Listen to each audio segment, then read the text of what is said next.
Beralih ke informasi yang lain, penataan TPA Regional Sarbagita Suwung mulai digarap menjelang digelarnya IMF World Bank Annual Meeting pada Oktober 2018.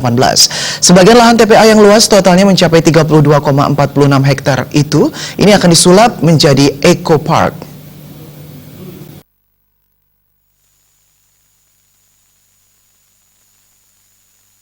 Kepala Dinas PU Provinsi Bali Nyoman Astawariadi mengatakan, penataan TPA Suwung seluas 32,46 hektar dari total luas lahan tersebut, 22,46 hektar akan dihijaukan dengan konsep terasering level 3 yang dilengkapi dengan pedestrian dan jogging track. Sedangkan sisanya seluas 10 hektar akan dikelola sebagai TPA dengan konsep sanitary landfill management dan waste to energy. Untuk pengerjaan pada tahap awal, pihaknya menargetkan dapat merampungkan penataan lahan pada sisi barat yang terlihat dari jalan tol Bali Mandara.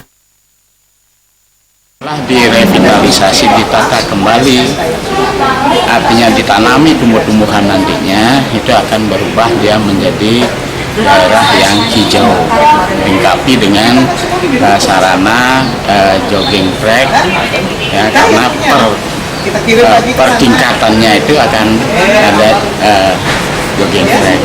Nah, kemudian lahan yang 10 hektar, 5 hektar akan dibangunkan pabrik berupa waste to energy, kemudian 5 hektar itu berupa daerah tempat bahan yang tersisa di dalam waste to energy pembakaran itu akan ditempatkan di sana. Jadi ada satu daerah sanitary landfill. Jadi di dalam pengaturan sekarang, pekerjaan sekarang itu sudah disiapkan satu lahan untuk melakukan pembuangan sampah. Jadi itu tetap berjalan.